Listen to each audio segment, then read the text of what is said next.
증인, 네, 저 문건 증인이 작성했다고 했죠. 맞습니다.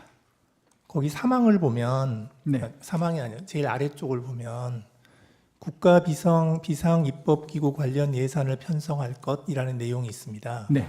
저 내용이 왜 필요했습니까?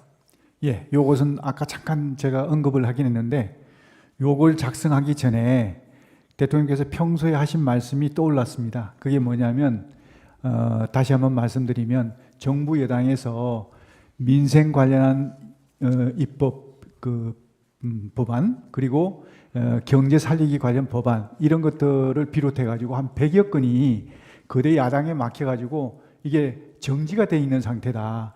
이것만이라도 제대로 좀 작동이 되면 국민들의 삶이 훨씬 더 좀 나아질 텐데 이거라도 어떻게 좀 했으면 좋겠다는 생각을 많이 말씀하셨습니다. 그러면서 나중에 기회가 되면 이런 부분들을 좀 할 수 있는 방안을 강구해 봤으면 좋겠다. 이런 말씀을 제가 몇 번 들었습니다. 그래서 그게 떠올라서 이번 기회에 그러면 이런 어떤 기재부에다가 이런 이 긴급 재정 입법권을 해서 이 입법권을 수행할 수 있는 그런 이 조직을 만들어 갖고 그걸 이제 가지고 이런 어떤 해소하지 못한 그런 여러 가지 막혀 있는 부분을 좀 해소하자 그런 생각에서 이렇게 지금 예, 정리하고 알겠습니다. 그런데 그 가운데 거를 보면요. 저 문건의 가운데 거를 보면 국회 관련 각종 보조금, 지원금, 각종 임금 등 현재 운용 중인 자금 포함 완전 차단할 것 이리 돼 있거든요. 네.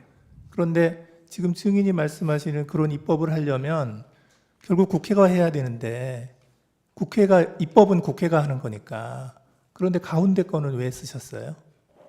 저거는 국회를 정지시키겠다는 아닙니다. 뜻인데. 이 국회 관련된 사항이 아니고 국회를 통해서 지원되는 단체가 있습니다. 그런 단체의 보조금, 지원금 이런 것들을 차단하라는 그런 뜻이죠.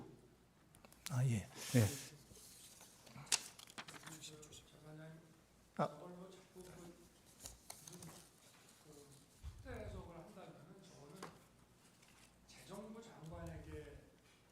얘기할 사안은 좀 아닌 것 같습니다. 예를 들어서 저거를 국회의 존재를 부정하고 뭐 하는 그런 내용이라면은 저거는 기재부 장관이라는 거는 국회가 만든 예산을 그 예산 범위, 예산의 틀 내에서 무슨 일을 하는 것인데 저거를 만약에 굉장히 아주 극도의 정치적인 차원으로 이해를 한다면은 저거는 더구나 계엄에 대해서 반대를 하는 기재부 장관에게 줄 내용은 저는 아닌 것 같습니다. 그래서 기재부 장관에게 주무부처 장관이 저런 거를 전달했다 그러면은 저거는 좀 어떤 예산의 틀 안에서 한다는 취지로밖에 보지 않을 수 없는가 하는 게 저도 지금 문건을 보면서 갖게 되는. 근데 저기에 보면 생각입니다. 네.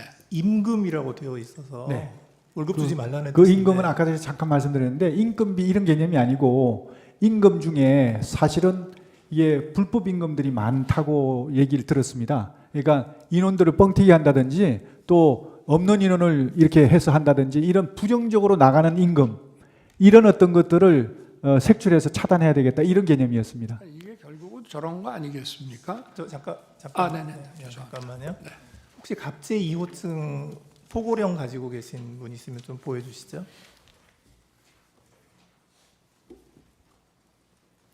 그 1항 좀 보여주시겠어요? 1항 쪽. 저 1항을 좀 확대 좀 해서. 예. 근데 제가 읽죠 뭐. 그 1항을 보면 예. 국회와 지방의회, 정당의 활동, 일체의 정치 활동을 금한다 이렇게 돼 있거든요. 예. 그래서 저 기획재정부 장관에게 준 그 갑제 29호증의 24의 기재 내용하고 이 포고령의 그 제1항을 이렇게 종합해서 보면 결국은 가장 주된 목표가 그 입법기구인 국회의 기능을 정지시키겠다 하는 그런 의도가 있는 것으로 보이거든요. 저는 솔직히 그렇게까지 하진 않았습니다. 이건 제가 아까 말씀드렸지만 국회의 기본적인 입법 활동은 당연히 존중돼야 되고 보장돼야 된다고 저는 생각하고 있습니다. 그렇기 때문에 다만 정치 활동은 이거는 여러 가지 그 정치 활동을 빙자해서 국가 체계를 문란하게 할 수 있으니까 이런 활동은 좀 어떻게 제한시킬 필요가 있다. 이런 판단에서 정리한 것이지 어떤 입법 활동까지 맡겠다 이런 것은 아니었다. 저는 그렇게 말씀드릴 수 있습니다. 예, 그리고 그 아까 주신문에서 말씀하실 때 증인께서 국회에 병력을 투입시킨 이유가 국회 봉쇄나 침투가 아닌 국회 질서 유지였고 따라서 처음부터 국회를 봉쇄할 아무런 계획도 없었다. 이렇게 말씀하셨어요. 네. 그렇게 말씀하신 거 맞죠? 네. 그런데 실제로 보면 국회의장께서도 그 출입구로 못 들어가서 담을 넘어서 들어갔고, 그리고 일부 국회의원들께서는 그 차단한 병력들이 그 진출로를 열어주지 않아서 국회에 못 들어간 그런 경우도 있었거든요. 그래서 증인께서 말씀하시는 거하고 달리 실제로는 국회 봉쇄가 목표가 아니었나 하는 그러한 정황들이 많이 보이는데 그 점은 어떻게 생각하십니까? 네, 재판관님 말씀 존중합니다. 그런데 저는 생각이 좀 다른 게 말씀하신 대로 제가 만약에 봉쇄를 했다 그러면 국회의장님이 담을 넘어가서는 안 됩니다. 담을 넘어갈 수 없어야 맞는 겁니다. 봉쇄라는 개념 자체는요, 손에 손잡고 정말 울타리를 다 에워싸서 한 사람도 들여보내지 않는 것이 봉쇄입니다. 그런데 정말 많은 사람들이 담을 넘어갔다고 그러더라고요. 그건 봉쇄가 안 됐다는 겁니다. 출입구 위주로. 출입구는 왜 막았을까요? 그러니까 출입구 위주로 이제 출입을 통제한 것이죠. 그러니까 출입 통제라는 의미가 출입을 통제한다는 의미가 출입을 완전히 전면 금지한다는 의미가 아니고 출입 통제라는 의미에는 근데 국회의원들을 막았잖아요. 국회의원들 통과를 중간에 다 시켰지 않습니까? 저는 그렇게 알고 있는데. 그게 막았다가 또 통과시켰다가 또 다시 막았죠.